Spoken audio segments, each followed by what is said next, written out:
Kakapalabas lang ng isang utos ng agarang paglikas at nagbago ang takbo ng tensyon sa pagitan ng Estados Unidos at Iran.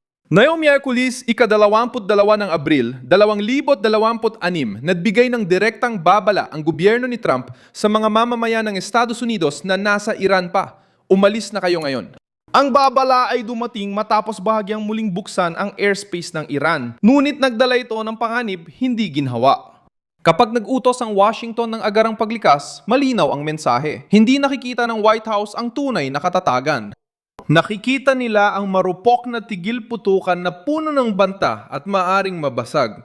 Dito rin lumilitaw ang pinakamabigat na pangyayari. Habang pinapayo ng Estados Unidos sa kanilang mamamayan na umalis sa Iran, pinalalala ng Islamikong Revolusyonaryong Gwardiya ang tensyon sa dagat at inaatake ang mga barko sa Golpo ng Persia. Ikukwento ko ito sa iyo. Ngayon, gugustuhin mong manatili. Nakasubscribe ka na ba para updated ka? Real-time na impormasyon at dekalidad na pamamahayag. Milson Alves.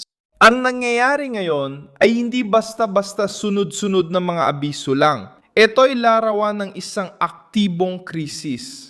Ayon sa Departamento ng Estado, dapat bantayan ng mga Amerikanong mamamayan ang mga flight, kumonsulta sa airline at kung kailangan, umalis patungong Armenia, Azerbaijan, Turkey o Turkmenistan sa lupa.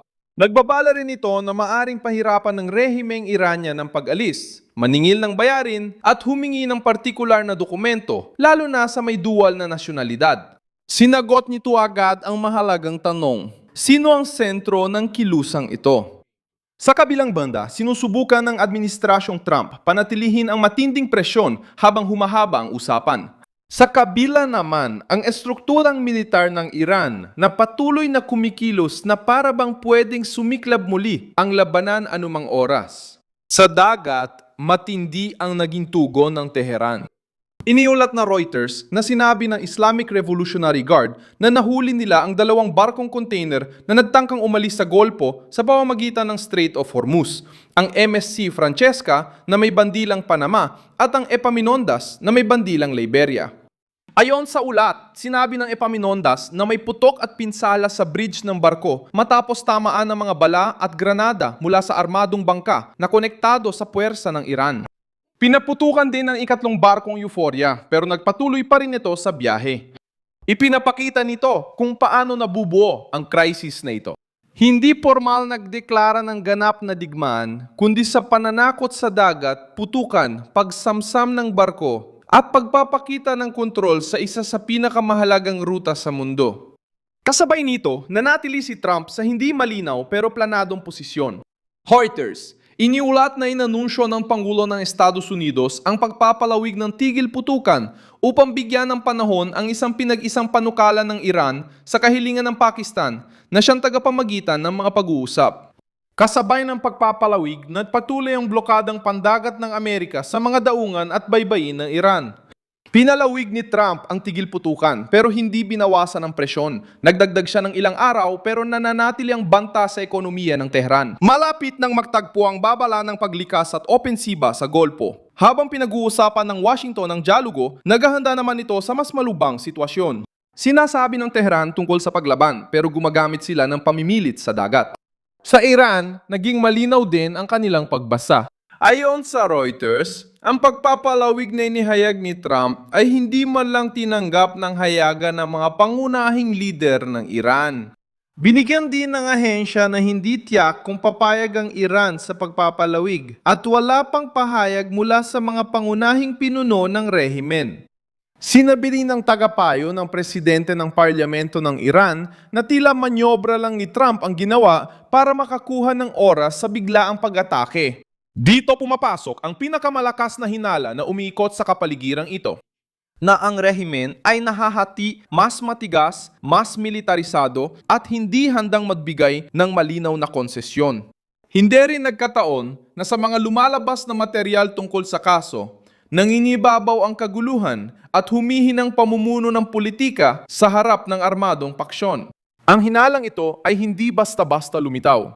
Ayon sa Reuters, ipinaliwanag ni Trump na ang desisyon niya ay dahil seryosong nahahati ang pamahalaan ng Iran. Mahalaga ang pangungusap na ito dahil tumutulong itong maunawaan ang konteksto ng utos ng paglikas. Kung naniniwala ang Washington na may malaking pagkakahati sa liderato, nag-iiba ang kanilang kalkulasyon. Sa ganitong kapaligiran, mas mabilis mangyari ang padalos-dalos na desisyon, pagkakahiwalay ng mga paksyon o hindi kontroladong reaksyon kaysa formal na negosasyon. Kapag ito ay natapat sa barkong binabaril sa Golpo ng Persia, malinaw ang mensahe sa mga Amerikanong sibilyan. Huwag maghintay sa pagsasara ng sitwasyon, umalis na agad. May isa pang detalye na nagpapalakas dito. Ang pag-atake ng Islamic Revolutionary Guard sa mga barko ay hindi nangyari ng walang dahilan. Nangyari ito mismo habang umiikot ang internasyonal na usapan kung bubuksan muli o hindi ang Hormuz, kung ibabalik o hindi ang daloy ng barko, kung luluwagan o hindi ang krisis. Ibinida ng Guardian na sinabi ni Muhammad Bagher Ghalibaf, ang presidente ng parlamento ng Iran, na imposibleng muling buksan ang kipot habang, ayon sa kanya, nagpapatuloy ang mga paglabag sa tigil putukan, kabilang ang naval blockade ng Estados Unidos. Ipinapakita nito kung bakit hindi humuhupa ang krisis. Gusto ng Iran na gawing pampulitikang sandata ang kipot.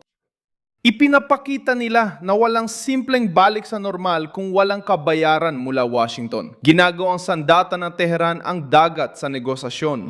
Sa praktika, ito ang tumutulong para masagot kung bakit gumagalaw ang Iran. Ang revolusyonaryong gwardiya ng Islam ay hindi lang kumikilos para harangin ang mga barko.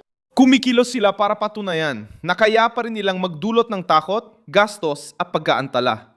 Sa pagpapaputok at pagsamsam ng dalawang barko, maraming mensahe ang ipinapadala ng rehimen. Kasabay nito, hinahamon nila ang paghara ng Estados Unidos at piniipit ang mga kumpanya ng seguro at mga may-ari ng barko. Ipinapakita nila sa mundo na walang makakadaan doon nang hindi sinusunod ang kondisyon ng Tehran. Ang tigil putukan ay umira lamang sa salita, habang ang tunay na kapangyarihan ay patuloy na gumagana sa lohika ng pagbabanta. Kapansin-pansin din ang oras na pinili para sa sunod-sunod na pangyayaring ito. Iniulat ng Reuters na ang pagharang at mga restriksyon ng Iran sa paggamit ng Hormuz ay nagbaba sa araw-araw na galaw ng mga barko na karaniwan ay umaabot sa 100 at 30 sasakyang pandagat kada araw. Pagkatapos ng digmaan, bumaba ang daloy sa mas mababang antas. Patunay ito na hindi lang ito palabas na walang laman. Apektado na ng krisis ang normal na operasyon ng ruta. Ganon din ang tugon ng merkado. Iniulat ng Reuters na tumaas muli ang presyo ng langis dahil sa mga insidente sa barko na nagpapakitang hindi pa normal ang kalagayan sa kipot ng Hormuz. Si Trump, ayon sa mga ulat, ay naninindigan na kailangang manatiling nasa ilalim ng presyon ang kipot dahil inuubos nito ang mga rekurso ng rehimen.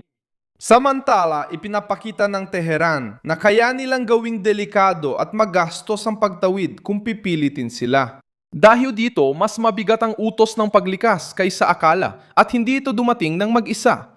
Kasabay ng insidente, 2 barko ang nahuli, 3 inatake, pinalawig ang tigil putukan ng walang tiwala at nagpakita ng higpit ang pamunuan ng Iran. Lahat ng ito ay bumubuo ng isang mensahe. Hindi pa pumapasok ang rehiyon sa yugto ng pag-ayos, kundi sa armadong paghinto na sa ganitong labanan ay madalas pagmulan ng pagkakamali, biglaan reaksyon at panibagong paglala. Pareho nilang pinapakita na ang tigil putukan ay pansamantalang pahinga lang, hindi totoong solusyon. I-like ang video, mag-subscribe sa channel at basahin ang mga komento para mas maging aktibo sa komunidad ni Milson Alves.